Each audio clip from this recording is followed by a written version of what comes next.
Thank you all for joining us for our SICSS-Howard Mathematica guest lecture. I'm proud to introduce one of our SICSS-Howard Mathematica alums who will introduce our speaker. Make sure you stay tuned at the end of this talk. We'll close with a few resources that will help you get to know SICSS-Howard Mathematica if you're joining us for the first time. Thanks, Nanette. My name is Nayanthara Biswas, and I'm a PhD candidate in the Department of Economics at Clark University in Worcester, Massachusetts. My research lies in applied microeconomics, particularly in the fields of health, labor, and gender economics in low and middle-income countries. In my dissertation, I measure the impact of community health workers on maternal and child health and labor outcomes in India. I am also a SICSS-Howard Mathematica 2022 alum, and I am honored to introduce our guest, Professor Deen Freelon.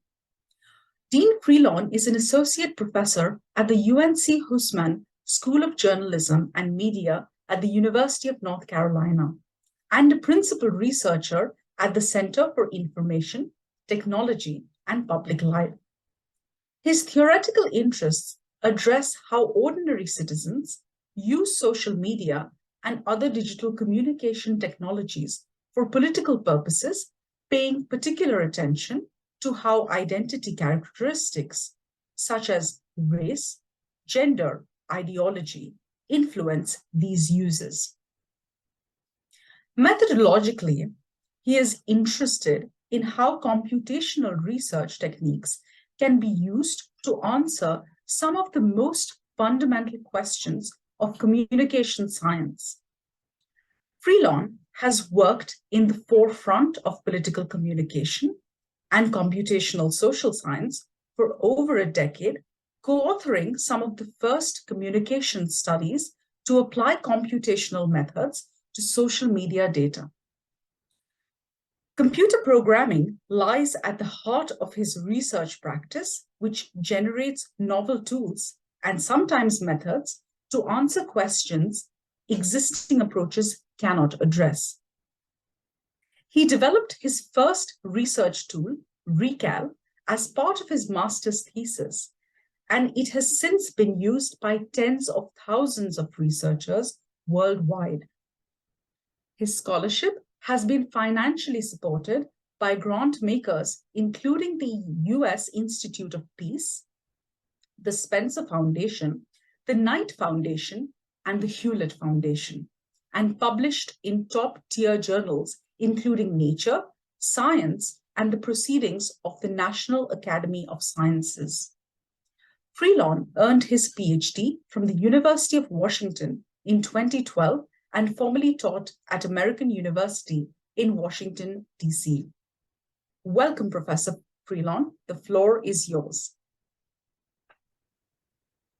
Hello, my name is Deen Freelon. I'm giving this presentation that I did, which is called Analyzing Social Media from a User Eye View with PyGraph. So the basic jumping off point for this research presentation is the idea of echo chambers, filter bubbles, relating to how people communicate online. Now, I don't know how many of you are doing work on social media or on communication, digital or otherwise, and so I'm going to go through some of the basics of this for those of you who are not necessarily familiar with that. I do find the idea of echo chambers and filter bubbles a nice one to start on, primarily because it's something that has really made the jump from academia to the popular press and being discussed outside of academic circles. And so it's this idea that people tend to ensconce themselves in impenetrable information bubbles of ideologically congenial information. And so they only get things that they agree with, and everything that they don't agree with is screened out from these personalized information environments. Now, this is an idea that I think has sort of really lost its luster and lost its utility, but it still is one that sort of permeates the public conversation around this. And so I sort of start here, and I want to move past this very quickly to talk more about what I call personalized information environments. Some people call them information ecosystems. And these are co-constructed by users and platforms. And so if you think about a social media platform like Facebook or Twitter, The user side of the co-construction is the following process. So on Twitter, following people that you like, on Facebook, following, making friends, quote unquote, Facebook friends, people that you know, and following pages that you like. Also, some systems like TikTok use algorithmic signals based on what you watch, like, and comment on to deliver that content to you. And that's sort of the platform aspect of it, when the platform tries to guess what kind of content that you're interested in. What's really important about this idea of personalized information environments is that this term implies nothing about the contents of the environments, which may vary widely depending on a number of factors. And so, for example, the level of ideological congeniality of the content may vary based on who you choose to follow or what the algorithm guesses you're interested in. And so the idea of an echo chamber or filter bubble somewhat puts the cart before the horse, and that's why I don't really prefer that term.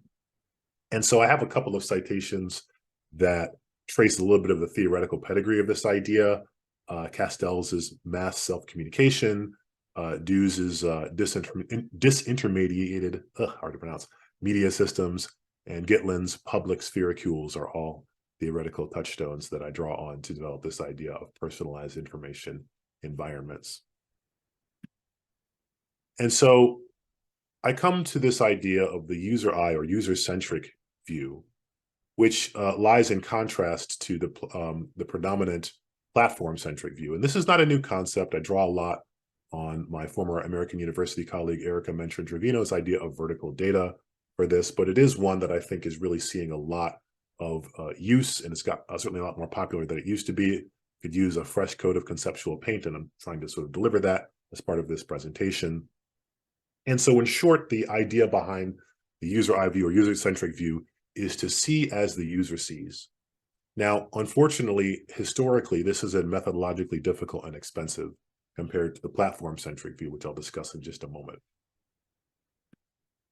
And so the platform-centered view is really the dominant paradigm in social media research. Now, this image is adapted from a classic paper of this genre, Atomic and Glance 2004. Some of you may know this paper, in which they demonstrated that the blogosphere of the moment was really fragmented into the left and the right. That means that left blogs mostly densely interlinked among themselves, and right-leaning blogs mostly interlinked among themselves with only sparse connections between comparatively.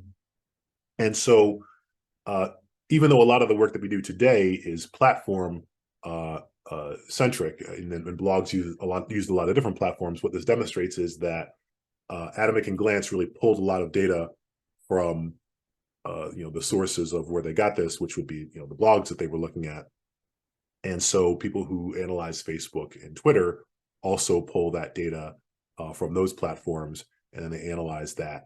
There are lots of different studies that do this. I've done it a lot. Presumably many of you have done this. And so that is really the dominant paradigm in social media research, at least in the social sciences. Now, I do want to say that the platform-centric view versus the user-centric view are really just two different tools that can be used and should be used for different purposes. And so there are a few things that platform views are good for.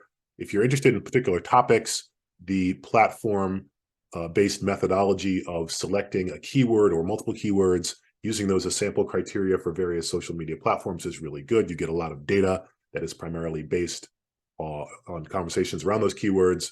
If you want to understand online group dynamics, this is really great. You can sample on the basis of particular users, or again, look at topics in the various user groups that discuss those topics. If it's anything political, typically you'll have multiple sides of the issue that are talking about this, sometimes with each other, a lot of times among themselves. And so it's really good for that. It's also really good for examining influencers and who they influence. And so it's very easy to take a look at people who get, for example, lots of retweets, lots of likes, and then to figure out who is engaging with them, how that changes over time. And so those are a couple of things that the platform is not an exhaustive list also. Those are a few things that the platform-centric view is really good for. Now, when we think about the user-centric view, user eye view, that's good for some other purposes, including understanding the content of specific personalized information environments. And to do that, you have to be able to pull an individual user's timeline, multiple users' timelines. And so that can be difficult.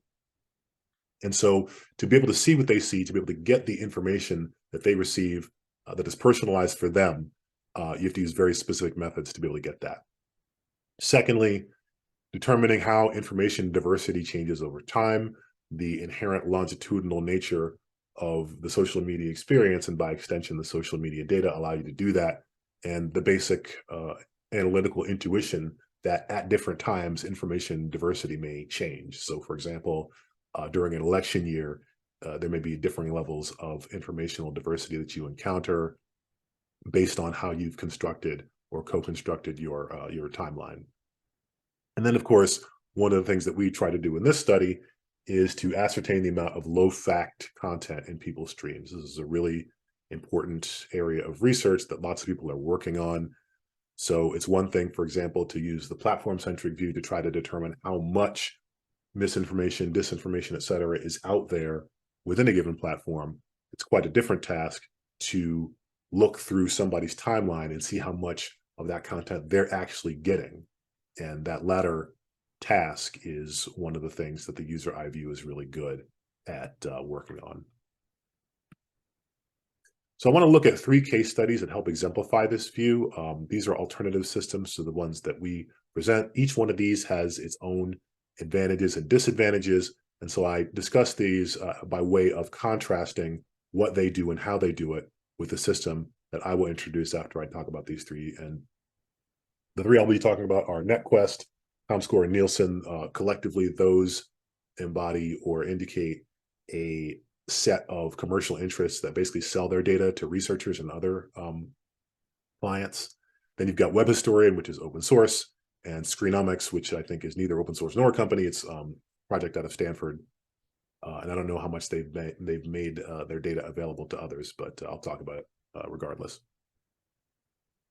So Netquest is a company that does what a number of companies do, which is to offer access to a panel of users who consent to mobile and web tracking.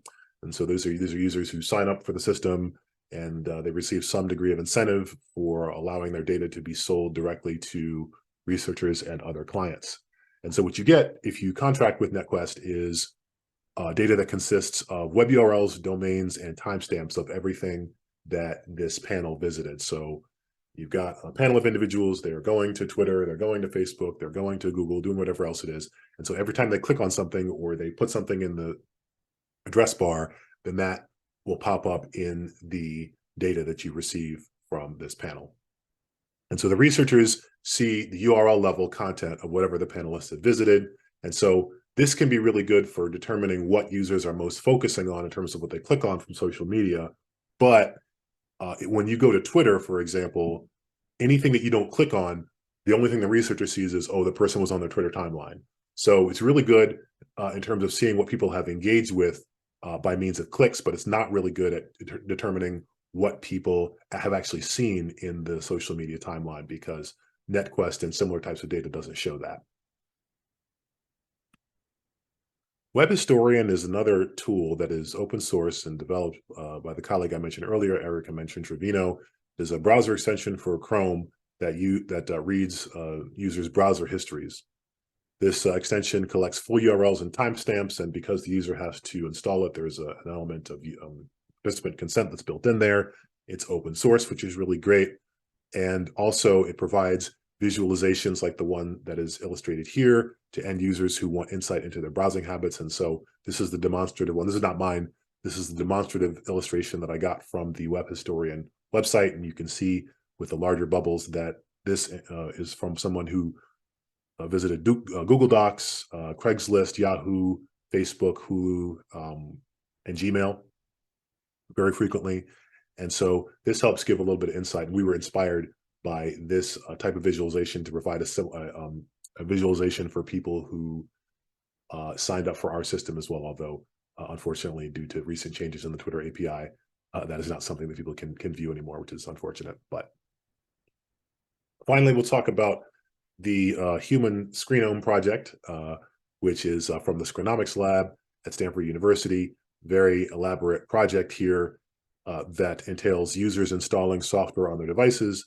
And this software takes a screenshot every 5 seconds. They've got mobile and desktop covered through this, which is really nice. It's not limited to social media or internet-connected apps. Anything that's on their screen will be screenshotted and collected, sent to a centralized server. They have cross-platform support for Windows, Mac, and Android, which is really nice. And so on the back end, they conduct OCR, optical character recognition, automated image tagging, and human labeling. So it's a massive undertaking to get all of this data analyzed. And so, some of the automated stuff they can do, low-hanging fruit, but it still requires a whole lot of human labeling. And what I would imagine is a substantial amount of expense in terms of paying for that, both on the technical side and on the human labeling side. And so even though the Screen Omen project can do a lot of really cool stuff that other systems can't do, the rather work-intensive nature of it limits the kinds of projects that it can be applied to, as well as the reproducibility of a system of this nature. So now we're going to talk about our system, which is called PyGraph. The PIE stands for Personalized Information Environment. We don't want to call it pie chart because pie charts are not really good information visualization tools. Not a fan personally. And so PyGraph really kind of enters this pantheon of user-centric view analytical tools, and it has specific advantages and disadvantages. And so the tool that we'll be talking about, PyGraph, has three basic components. The first is a social media app that collects user eye or user-centric data via an application programming interface, or API. Right now, it only supports Twitter. And unfortunately, we're having to sunset it due to changes to the Twitter API. We have a lot of data that we've collected from it, which is great. So it also has a database of over 3,000 web domains that are pre-tagged for political bias and factual content. We drew this from data from Media Bias Fact Check, which we'll discuss in a little bit. And the third component is a survey that is used to collect basic demographic, political, and media opinion data from an opt-in panel of users. And we are able to connect those survey data that we have collected from those users to their individual timeline data, which is a really neat link that a lot of other systems don't quite have that exact connection between the timeline data and the survey data. So the current research project that we're working on is one in which we recruit 1,000 US demographically matched users from a panel company. The total number of people we analyze in this particular study is about 790 due to attrition. Each one filled out a survey and granted PyGraph permission to collect their timeline data from Twitter. Participants were compensated after permission was granted. What's really nice about this is that after they agreed to participation in the study, no further participant action or background software was required. And so from the participant standpoint, it's quite easy. They can opt out anytime via instructions on their website, and some folks have done this. And we have tracked participation for a minimum of a year. That was the original plan. And it actually turns out that the introduction of the new paid API from Elon Musk actually occurred just about a year after we initiated this. And so we have a lot of data. We're still waiting on full details of what the paid plan is going to be, but we do anticipate an interruption in service, and we may or may not be able to resume that after that plan is fully rolled out. So here is a still image. So this used to be interactive, but I took a screenshot of this because I anticipated that I wouldn't be able to access this through the API. And so this is what the end user would receive after signing up for our system. And so what this is a visualization of the links in my own personal Twitter timeline. Each bubble, the size of each bubble corresponds to total number of times each domain appeared in my timeline. The horizontal axis correlates to ideology, so right-leaning on the right, left-leaning on the left, and the vertical axis corresponds to media bias fact checks, indicators of fact quality, and they have 6 levels of that from very high to very low. And so this screenshot doesn't allow me to show the actual domains here, but you can see that they are concentrated in the upper left, which is the higher echelons of the fact quality scale, and left of center. And that's where a lot of the stuff is. And there are a few right-leaning sources, but those are also tend to be on the higher fact content side. Very little below the mixed line. Actually, I don't think there's looks like there's one thing over there on the right. If you look, that tiny little dot below mixed, it's at low. But you can see that my content tends to be left-leaning and higher on the fact quality scale. So let me talk a little bit about Media Bias Fact Check, which is the service through which we got our ratings. This is a site that offers comprehensive coverage of many widely used English language news and political sites. They offer detailed explanations of their ratings, and so you can check those out if you have any doubts about any of them. The data from Media Bias Fact Check have been used in multiple peer-reviewed studies already, and so that's great. A recent study also found that Media Bias Fact Check's ratings also correlated well with other alternative rating services, and so it tends to be pretty reliable as well. And so this is Media Bias Fact Check's page for the New York Times. They have a page like this for every single site that they rate, and so you can see that it shows that New York Times, in its estimation, is left of center. Its factual reporting level is the second highest at high, and if you look at the link below, you can go there and get a fuller explanation for how they arrived at these two ratings. This is a look at Media Bias Fact Check rated site by political slant and content. The size of each bubble represents the total number of sites that are at that particular spot on the graph. And so what this shows us is that Media Bias Fact Check tends to rate higher, sites that are higher on the fact quality scale. Those tend to be in the upper left, similar to what was displayed on my personalized chart. If you look at the lower left, that's about 11.1%, just over 10% of the sites are below the middle score and left of center.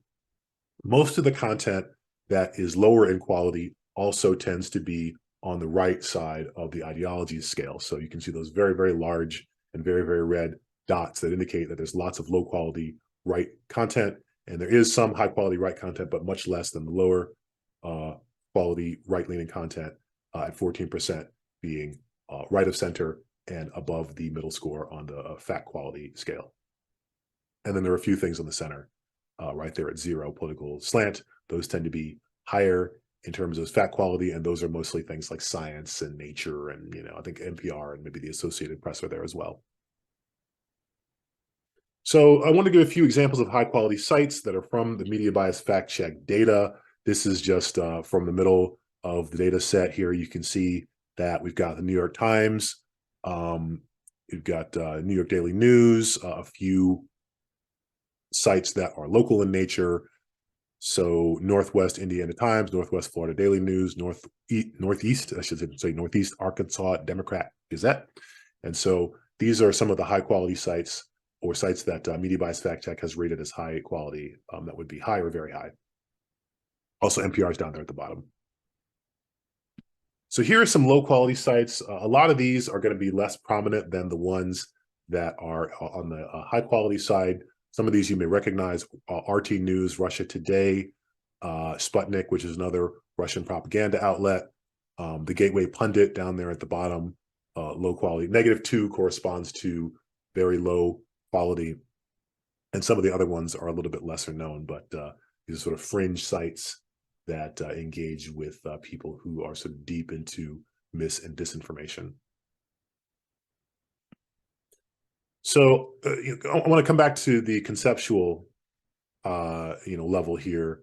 And so a lot of studies that have been looking at disinformation, misinformation, what some people call fake news, which is not a term that I love. Happy to talk about why I don't like that term. And so what they do is they have these what are called blacklists of, here are all the sites that, or lots of sites that produce misinformation, disinformation. And so we're going to cross-reference that with a certain data set to try to figure out how much of that content is out there on this or that platform. And so it creates this binary view, which I think was, fine initially. I think our approach is a little bit more nuanced. And so using the Media Bias Fact Check data, we're able to move to continuous fact quality ratings for major media and political outlets. In other words, instead of saying, here's the bad stuff, and we assume that anything that's not as bad is good, we have these 6 levels of fact quality that we can use to develop a more nuanced picture of the level of fact quality in any individual's timeline or personalized information environment. And so the metaphor I like to use here is one of water quality. And so you think about parts per million in terms of pollution.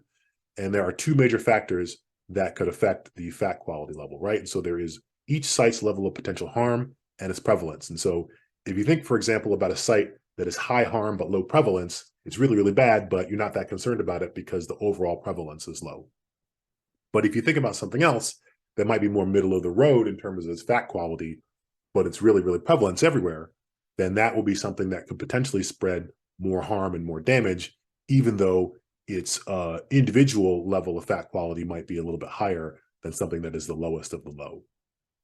And this general approach acknowledges that even mostly reputable sites or medium reputable sites can still carry misleading content at times. And so it's not just that it's the really bad stuff that's spreading all this mis and disinformation, but even sites that are kind of higher up can do that at certain times.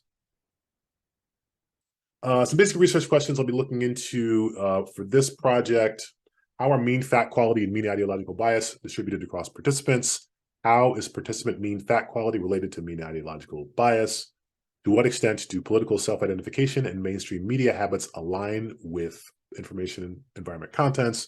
And finally, to what extent do the following factors predict mean fat quality?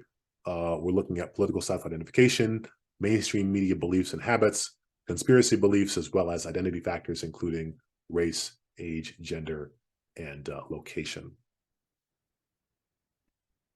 So real quick overview of the data. We had 935 participants total. That was down from over 1,000. We lost those through attrition, which mostly means people unenrolling themselves from the study. Removing participants with fewer than 20 media bias fact check coded link instances leaves an N of 790, which is still pretty good. And these are people who had at least 20 such link instances, as well as they completed the survey. By the time we collected our data, and these data are from the end of January of this year, that's 24.8 media bias fact check coded link instances. By the way, a link instance is simply the appearance of a given link on somebody's timeline. It's not individual links, it's a link instance. And so those run from December of 2021 through January of 2023. And those comprise 13.7 million unique links, 135.8 unique tweets, and that gives us a 10.1% match rate of unique links to unique tweets. So that goes to show a common feature of our data, which is that only a small proportion of the links that were coded by media bias fact check are present in those tweets. That's a totally different issue that we'll have to deal with in future research. And so these are the race and gender distributions. As you can see, they're a little bit lopsided. The sample is about 70% white.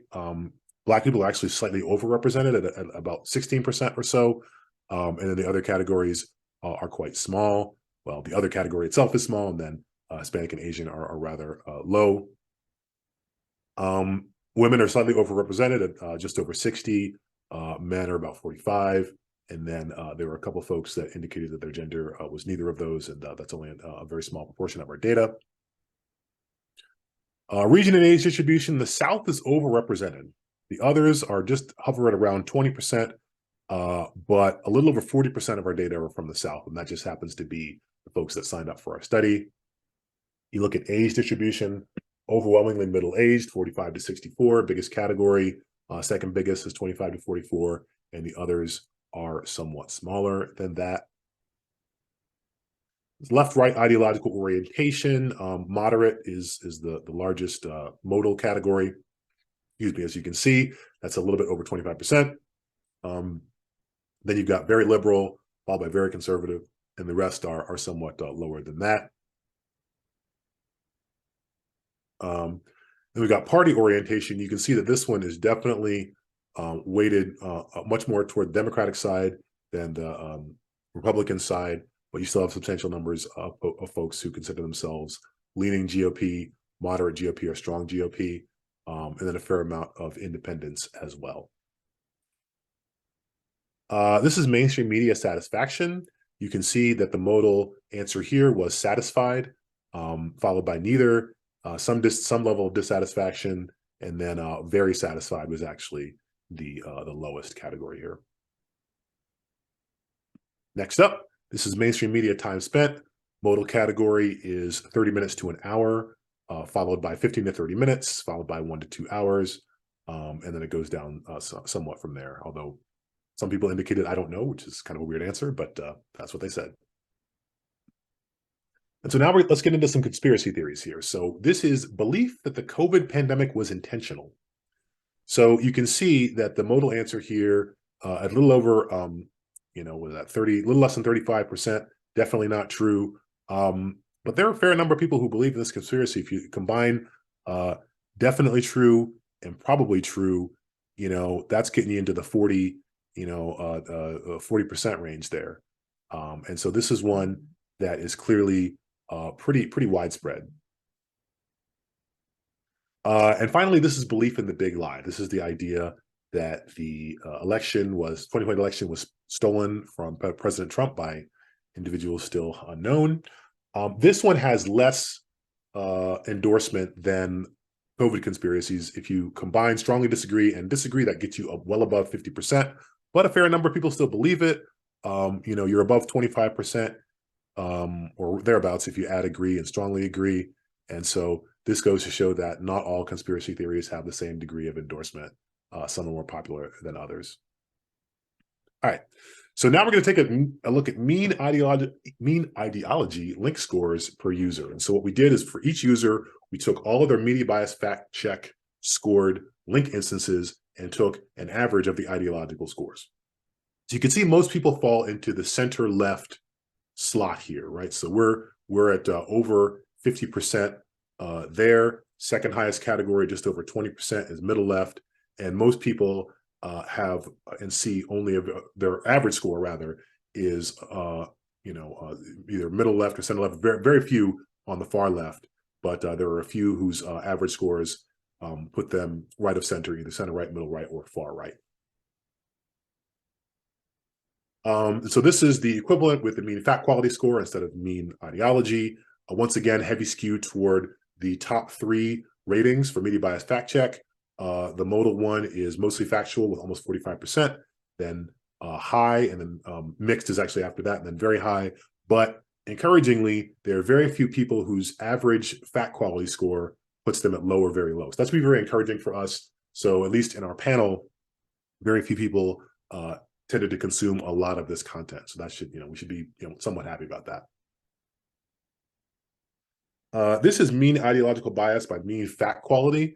I ran a linear correlation on this, but later on I found out someone gave me some advice the last time I presented this. It turns out that the actual correlation here is not linear, or the best correlation here is not linear. It's actually quadratic.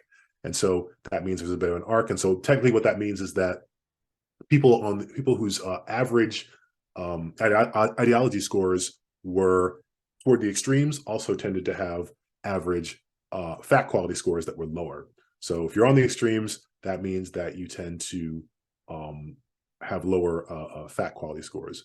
However, in terms of the way this was scored by media bias fact check, because media bias fact check tended to score sites that were on the ideological extremes lower in terms of their fact quality, that correlation doesn't really mean a whole lot. It's really just an artifact of how media bias fact check scored these kinds of things. So that's really important. So it's not impossible to break, but it just really kind of puts its thumb on the scale there to bias the outcome in this particular direction.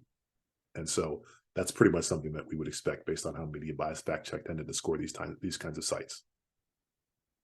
All right, so let's take a look at some regression lollipop plots here. So this one is a regression of news political content quantile. So basically what I did was I created quantiles on the basis of the total number of media bias fact check link instances that appeared in people's timelines. And so regress those against a number of survey indicators. And so what we can see here is that people who were more likely to identify as right-leaning, so you can see for conservative self-identification, tended to have less political content in their feeds. People who spent more time on, people who reported spending more time with media tended to have more of the media bias fact check content in their timelines, which is something that we would expect, right? Age is also highly correlated with having lots of media bias fact check coded content. The older you were, the more political content you tended to have. Next up, similar regression on media ideological bias. And so the more Republican you were, the more right-leaning you said you were, and the more Republican you said you were, the more right-leaning content you tended to have. The more satisfied you said you were with mainstream media, the less right-leaning content you have. And the more time you spent with mainstream media, the more right-leaning content you have. Also strongly correlated age, and this is something we know is also true. It's kind of a gut check, reality check. The older you are, the more right-leaning content you had on your feed. And then randomly, the more, if you were on the West, if you lived in the West rather, the more right-leaning content you tended to have, although that effect is getting close to the 0 point here. All right, finally, this is looking at mean fat quality. We're regressing it here. Let's take a look at this, this regression here. And if you look at the amount of time spent, basically this means the more time you spent with mainstream media, the lower your mean fat quality was. And so this may be an artifact of, if you're chronically online, you're tending to get a lot more low quality content, even controlling for the amount of content, the total amount of content that you have. Also, another interesting finding here is the difference between the big lie and the pandemic. So big lie, belief in that was not correlated with any kind of mean fat quality score. But people who believed in the pandemic, this idea that the COVID pandemic was planned by powerful forces, the more you believed in that, the lower your mean fat quality was. And so this may go to show that different conspiracy theories may predict engagement with these low fat quality sites differently. And so I think the difference between the big lie and the pandemic here is actually quite instructive, and we'll have to expand this. We have some other ones, some other conspiracy theories that are not on here. And so in future regressions, we'll add those and we'll see whether those findings hold. So just real quick recap of the results. Our data set skews white, female, middle-aged, Southern, and Democratic, but relatively balanced ideologically. Substantial minorities believe in a COVID conspiracy as well as the big lie. Mean bias scores skew left. Mean fat quality scores skew mostly factual and above. Strong negative correlation between mean ideological bias and mean fat quality, but again, based on how Media Bias Fact Check coded those, that's sort of a foregone conclusion. This is my attempt to sort of, summarize I like doing tables, and so I'm trying to summarize the results of the regressions in this table. I'm not sure how successful that was. If you look at predictors, conservative self-identification positively predicted mean ideological bias in terms of right-leaning, negatively predicted the amount of political content in your feed. Republican affiliation, again, understandably, positively predicted mean ideological bias. MSM satisfaction negatively predicted the amount of political content as well as the mean ideological bias. One of the biggest predictors was time spent, right? So the more time you spent, the more political content you had, the more right-leaning your content was, and the lower your fat quality. COVID conspiracy belief negatively predicted fat quality. Big lie belief predicted nothing. Hispanic ethnicity negatively predicted political content, and age was a predictor of both political content and mean ideological bias. Some of the implications here, prevalence of low fat quality sites tends to be rare overall, which is good. Belief in conspiracy theories is higher than that prevalence might predict, though. So bit of a puzzle to unravel there. Those who have low fat quality environments are mostly right-wing, right? This is something that other research has discovered as well. People's information environments generally tend to line up with their stated political commitments, which is really, really important and not super surprising. More time spent consuming media tends to be linked to lower overall feed quality. And as I mentioned earlier, some conspiracy theories may be more closely linked to low fat quality sites than others. So let me finish up by talking about pie-graph versus similar approaches. Some of the advantages of our system is that we allow investigators to see what the user sees. Clicks are not required. So in other words, this gives us everything that was in these individuals' Twitter timelines, regardless of whether they clicked on it or not. Our data captures more than just URLs. It can potentially capture things like usernames, hashtags, named entities. And so very, very rich data set that we have access to. It covers both mobile and laptop content through API access, actually rendering that distinction essentially moot. We have a pre-tagged database that's highly extensible. Right now it's based on politics, but it could be based on health or science or any other characteristics that you wanted to invest the time in tagging it with. As a system, it's lightweight, non-intrusive, and fault tolerant. And at some point, we do intent on making it open source, although how useful that will be with the changes to the Twitter API remains to be seen. It does have a few disadvantages. The system only supports Twitter for now, and it may not support Twitter for much longer, unfortunately. Its architecture doesn't support non-internet apps. It doesn't capture what users click on, which is an advantage that some of the corporate interests have over this system.